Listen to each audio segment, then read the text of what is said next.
Remember that one time when you asked me if you were a good kisser, and I responded with, I mean, you're all right. I think... I don't think it's that funny. Like, I don't think it's a funny... I had this whole thing going all the time where I would say, Okay, I mean, but no. you're all right. I mean, you're all right. That wasn't as what a you, joke. As a joke. That's not what you said, I think, when I asked if I was a good kisser. I think it was more along the lines of like, I mean, you're okay, but like I could teach you or something. I was like 17. I'm like, sorry that, I haven't kissed like 100 people. Mm-hmm. Oh, I say such stupid things.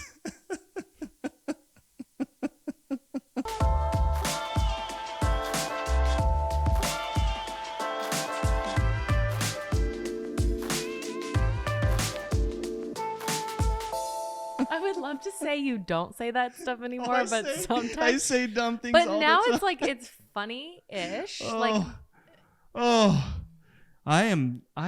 I just do not think. At least I'm honest. Yeah, sometimes I'm like, you can't say that. Like, and I'm pretty like off the cuff. I feel like I say, I mean, more at home. I'm careful about what I say in public. Julian, on the other hand, will literally, remember that one time? Yeah. Not only does he say awkward things in public, but he was speaking and his illustration was supposed to be a dinosaur. I can't. So he deconstructed. Wait. My crowd is junior hires. Yeah, this is bad. I mean, so he deconstructs this dinosaur, and when he puts it back together, he accidentally puts the tail of the dinosaur in the front of the dinosaur's body. So it looks like a... Oh my gosh. A man private. Oh my gosh. And I'm like in the crowd, like trying to do everything I can short of standing up and saying, like, you literally just put a pee-pee on the dinosaur. And I'm like, stop. And then you know what the worst part is? He literally couldn't finish preaching. There was like, okay, guys, sorry. I'm so sorry. People are laughing. I'm like, what is so funny? I don't understand what. And I look down and I'm like, oh my gosh. And I immediately just slap the dinosaur off the table and it explodes. I'm like, oh my gosh, I don't know what to do right now. It was the most awkward moment of my pastoring career. Yeah. I was like, are we going for like a sex ed? Oh, man. Or? I don't know. Anyway. So in other words, I haven't spoke since then. Just kidding. Just kidding. Oh, yeah, that's not true. Okay. Anyway, welcome back to Young, Dumb, and in Love. We're so glad that you're here. We so appreciate you hanging out with us. We're really excited to kind of start it into a new series here. We're going to be talking about something. Anyway, so I was telling Julian, we were working on our content, and I was like, I kind of had this thought, like you get married and you're thinking like, it's just like this perfect, cute little like, oh my gosh. And they're like so cute and like, they don't do anything wrong. And then one day, your spouse walks in and they're like, excuse me. And they open up, I can't open up the suitcase. This would have been cooler. They open up this baggage, right? And it is full of stuff, right? Full of stuff. And so we really wanted to just talk about unpacking your baggage, right? You get married and your spouse is thinking like, I'm thinking like a cute little clutch, and it's like, oh, sometimes I'm sassy or sometimes I do whatever. But really it's this baggage and it is full and it is stuffed with stuff from, from everything. Everything. From your childhood, your past. It's all the stuff you kept in the suitcase while you were dating because you did not. Yeah, want with like a lock. You were like, we ain't talking about that. You're like, I don't know why the marriage counselors didn't ask us about this stuff. This would have been a lot more helpful than all the other things they told us. But yeah, we're gonna talk. Are you okay? Yeah. You can't get over the dinosaur pee-pee. I can't. Are you okay? I'm fine. Okay. I'm fine. Okay. You're doing a great job. Oh, thanks. Keep it up. I did have a cup of coffee like an hour ago. Yeah. Yeah. So baggage. Baggage. Man, And baggage is a heavy word because it's different for everybody. We all have our own baggage that we carry, whether we know it or not. You know, sometimes it's things from our childhood that developed and we have no idea that is even there. And all of a sudden we get pressed and squeezed from all around in our marriage, especially. And all of a sudden, the zipper coat opens up and the baggage is opened up and you're able to see all the things that are there. And this is a serious thing that I think that everyone needs to deal with, especially in your marriage. Yeah. So we're going to talk about how to unpack your baggage. And baggage is one of those things we all have, whether it's hurts or your family, past relationships, whatever it is for you. We're going to discover what that is. And we want to help you discover. We want to help you identify. We want to help you recognize, because it's really hard sometimes to see it in ourselves, and we always see it in our spouse. And we also want to help you work through the baggage in your life. I'm the girl who used to be. Okay, I've grown. That, like, you know, when you go to the airport and they're like, if your bag is over 50 pounds, you're gonna have to pay like some ungodly amount of money, like $75. I'm like, So it used to be like 49.7, and I'd be like, oh, I made it. Or they'd be like, oh, it's overweight, and I would literally stop, unpack my bag, put low. I'm not paying the money. I'm not doing it. Okay, because literally in the airport, opening up her bag. So I'm not like that anymore. Putting it in her purse, wherever she can. Isn't that the truth that sometimes our baggage is just heavy? Like, it's just heavy. It's hard to carry, you know, and we don't necessarily want to unpack it. And sometimes we don't even know what's in it until you know, it pops out and you're like, oh my gosh. And I mean, I know when we got married, so we were obviously young. If you've listened to our dumb, podcast, in love. There were things that would come up, and I would be like, where is that coming from? And like one example we could talk about is, so we both grew up a lot different, kind of like what our households were like. My parents were divorced when I was young. I was little, like 4 or 5 years old. And, you know, my mom was remarried, but my parents were divorced from a young age. And so for me, I, you know, had a lot of baggage from that. And Julian's parents had been married a really long time. So Julian one day just like looked at me and was like, I'm just afraid you'll divorce me because your family has divorce in it, and you think it's an acceptable, you know, solution to a problem. And so it was like something we had to unpack because we hadn't really talked about it. Like, I grew up where divorce was a little bit more normal. Like it wasn't, I don't know. Not that I thought it was a good thing, but I just didn't necessarily think of it as not a solution, I guess. Like I was like, okay, you know, if things don't work out, people get divorced. And Julian was like, no, people work things out and stay together. And so I didn't consider that I would divorce Julian, but it was a core fear in him that I had that in my mind as like, you know, an option if something went wrong.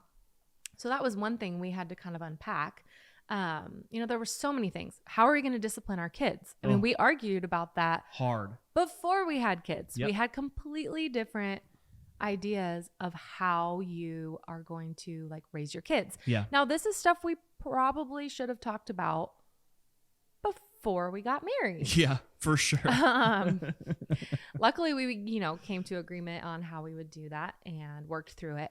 But there's so many things, like speed bumps along the way. You know, we just grew up so differently when it comes to parenting, especially.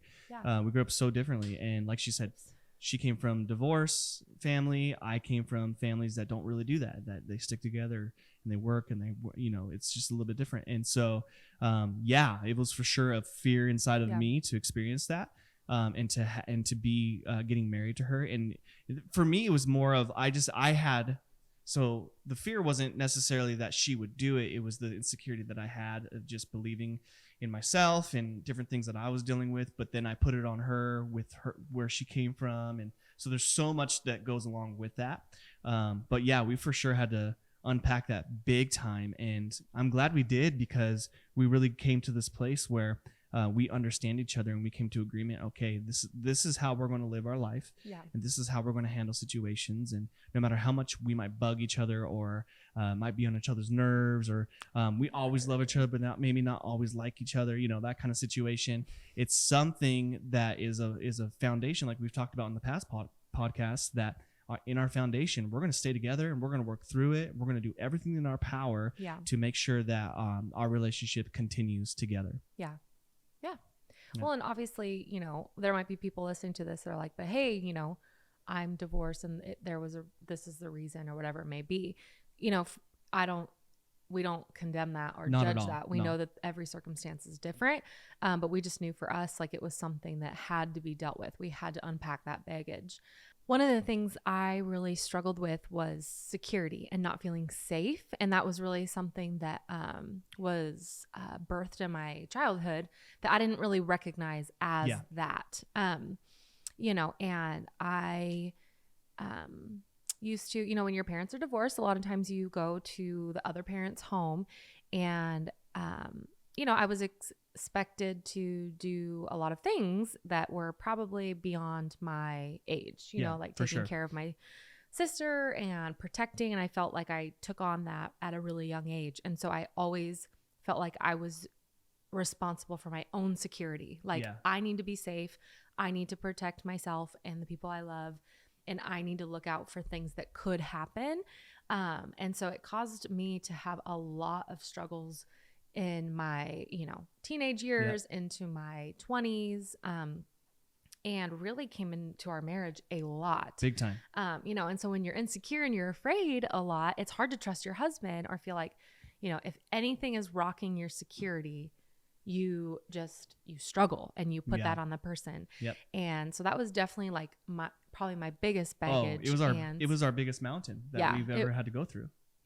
I mean, it was probably our darkest season was when we really journeyed through that. It was a few years, and I mean, it required counseling. It required you know, medical intervention as far as medication and supervision, all that stuff. I mean, it was a really, really tough season. It was scary. And we'll definitely, I mean, down the road, we'll talk more in depth about that, you know, particular season. But it was really a baggage thing. It was something that, you know, when I sat down with, you know, I went and we sought counseling.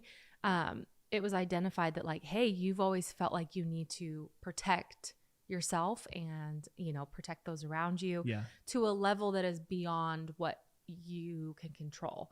And so that was huge baggage for me. Big time. And for me as the husband, not really understanding that baggage. And then when it came out full force, I was like, oh, what? Like, what am I even supposed to do?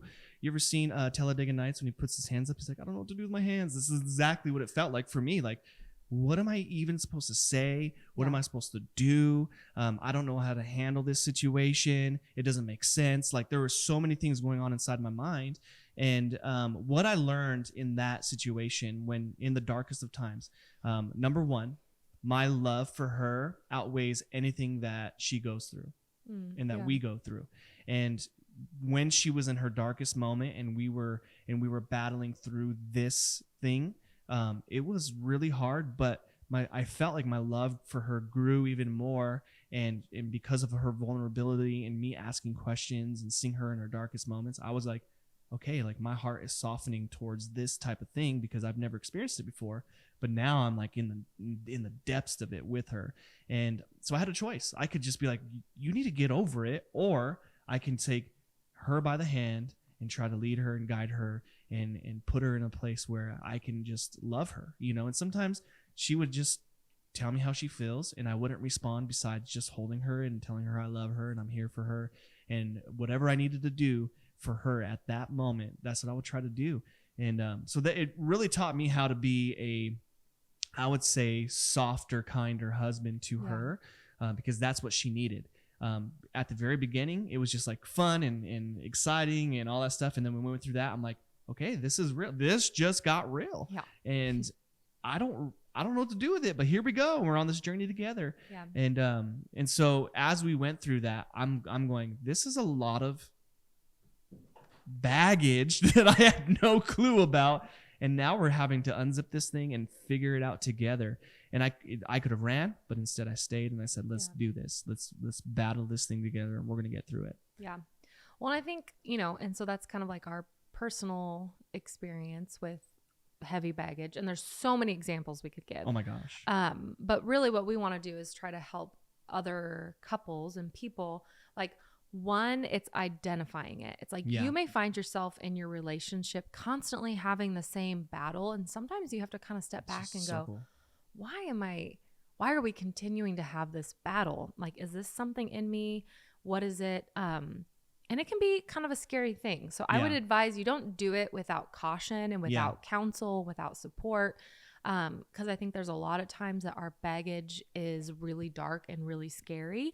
And recognizing, it could be childhood trauma, abuse. It could be one experience that happened, something one person said to you from a young age that now just like plays a tape in your head.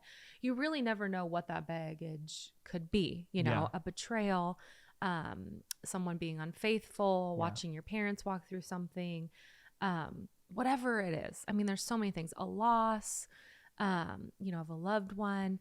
And I think that oftentimes we so badly want to keep that baggage in the bag and we want to zip it and lock it. The problem is it just decides to just come out then in times that we're not ready for it to come out. Yeah. And then that's when it can get it's bad. Bad, and it's not easy ever.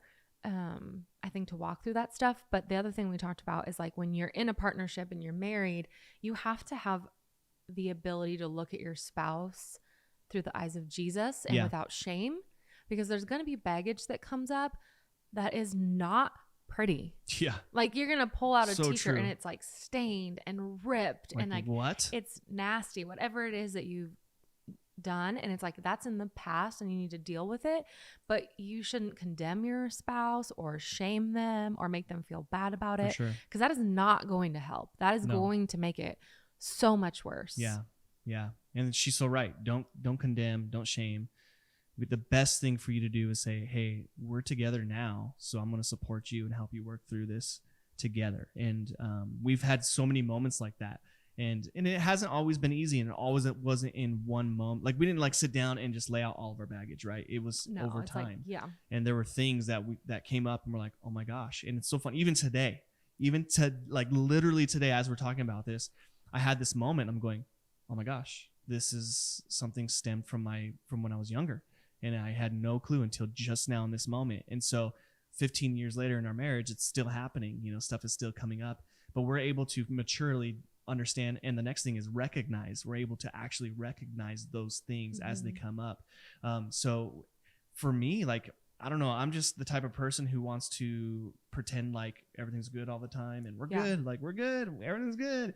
And she'll be like, are you okay? Like, are you going to be okay? I'm like, I'm good. But deep down inside, I'm like, freaking out, I'm dying, but I just want to keep it all together because that's just who I am. But she's really taught me how to recognize the things that are in my life.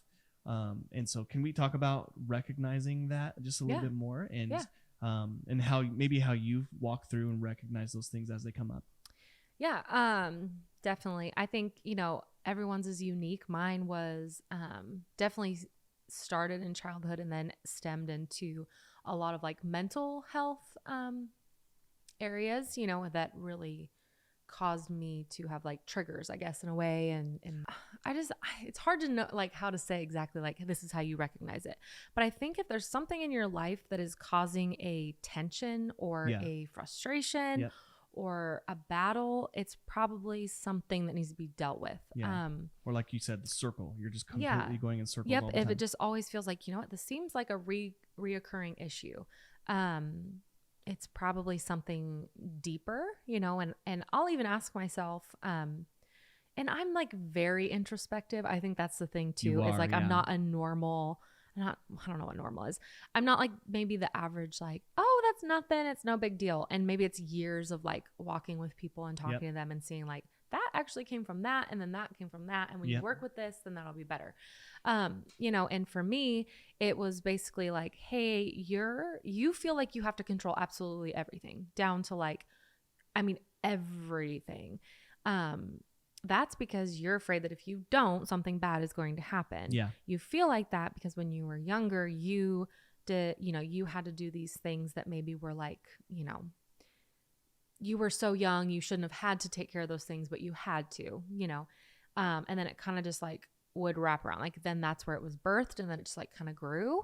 Well, and kind of, I mean, anything that you don't cut off can keep growing, Yep. you know? And so I think that's Yep. the hard part is mine had always kind of been there. What I was Yeah. dealing with had always been there. Just the longer that it went, it just grew and grew and grew. For sure. And I think that's really true with anything. And then you just kind of explode, you know? It's Yeah. like, you just like, oh my gosh, I can't do this anymore. And that was kind of to the point that I was at. But just like if it's causing, like I said, like tension or frustration, or you find yourself in the same pattern over and over and over again of a behavior or a thought process or a conversation that you're like, this isn't going anywhere, it might be something that you need to work through. Yeah, for sure. And I think that's it. That's just exactly it. So we want to help you work through the baggage. And how do you in order to work through it, you have to identify it. You have to recognize that it's there. And I think having identifiers like tension and going into the same circle of life, and you're like, why do we keep on ending up in this exact same spot every single time? That's exactly how you can identify what's going on. And the other side of that is actually just going, okay, I'm going to actually say, yep, that's me. And I think that's probably one of the hardest things to do is admitting that there's something there that you need to take care of. And I'm guilty. Like I am like Mr. Guilty of seeing it but not wanting to admit it because I want things to be good, right?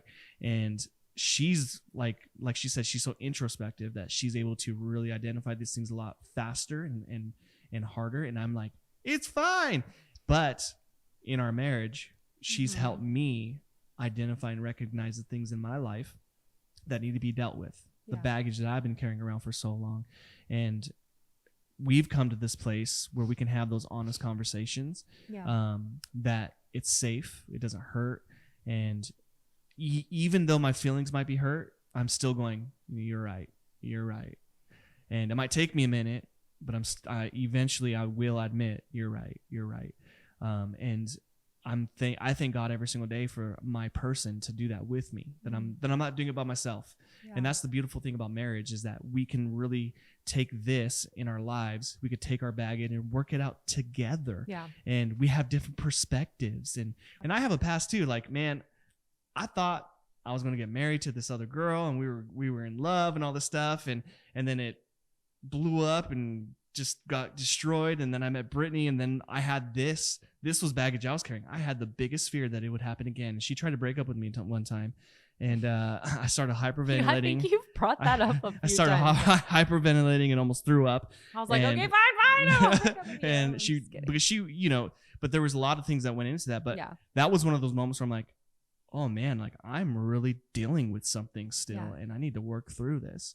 And so I think when it comes to dealing with your baggage, the most important thing is to look at your spouse. And once again, communication, look at your spouse and have a real honest conversation with them. Be honest. I think that's probably one of the hardest things, though, is being honest about what it is and how you can deal with it. Well, because I don't think we're always honest with ourselves. And so it's hard to be honest if you're not even being honest with yourself. So true. You know, and I think what I was thinking when you were talking about that is it's so easy to be selfish. Like it's in our nature to be selfish. Yep. And so, we think, our spouse's baggage, like, I don't know, we sometimes like take an offense to it. Like that, why is he like that? And my hair is bugging me. Why is he like that? Why does he do that? What? Sorry. Anyway. But like when we really, really, really have our spouse's best interest in mind, when we want them to live life of freedom, their baggage is something we want to help them unpack graciously. Yep. And I think that can be so hard. But my ultimate goal is for Julian to live his best life. Yeah. In freedom, free from any baggage or insecurity that maybe holds him back. And so if I can come from a place as his partner, as his spouse of, I want your ultimate freedom. Yeah. And we know, like for us, we know that's found in Jesus. And so really just like sitting down and say, if your spouse shares something with you, like one, it's an honor. It is an honor for someone to share with you, but also just, I want his ultimate freedom. Yeah. So if I can help in that journey at all, then it should be, it should be something that I don't know, am excited to do, that I want to help. And I think that can be hard because when, if your spouse says something like, I feel this way because of this past relationship, you may automatically be like, well, excuse me, why are you still thinking about that person? Or why do you feel that way? When really, okay, you know what? Let's unpack that together. Like, why do you think you feel that way? That kind of thing. And I mean, this is a whole journey, not just like hey, this is my baggage. This is how we're going to deal with it. I mean, this is years. I mean, my journey started, when it got really bad. Gosh, it was probably I don't want to say this because it's going to make people go, how many, like a 3 or 4 year journey from start to, and I would say it's not even like finished now, but there's definitely so much progress and freedom, and we can recognize it when it comes up. Yeah. So, well, to be honest with you, this is super deep, and there's so much more that we can talk about and say when in regards to your baggage and how to deal with it. But I think most importantly, like we said, just as long as you recognize it, you can identify it in your life, you can admit it. That's the starting point for you to deal with your baggage and to really take care of the past hurts and the different things that you went through that might affect your relationship right now.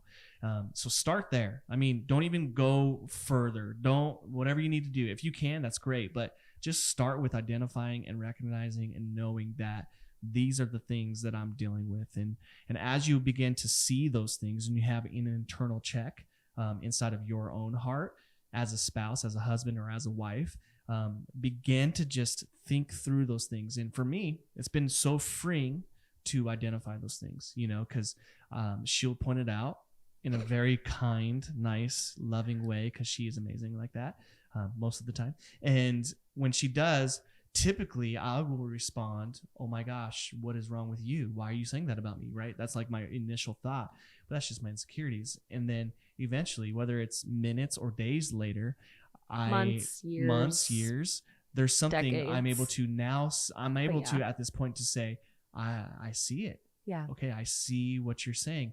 And what that does, when you can identify it and you can recognize it in your own life, it allows you to start taking steps to make things better for yourself. And whether that's a book or people in your life speaking truth into your life and helping you walk through that journey, or going to church and praying, and whatever it is for you, the first thing we need to do right now in your life, in your marriage, is identifying and recognizing that there is something from your past that you need to deal with. Yeah. You needed to deal with it right away. And I believe that when you begin to do that as a spouse, your marriage is going to grow stronger. You might be hard in those moments dealing with them, but it's going to bring you closer together, and you're going to be able to deal with each other's baggage from the past so much better together. Well, make sure you subscribe, hit that bell, and never miss another video from Young, Dumb, and in Love. Hey, we love you.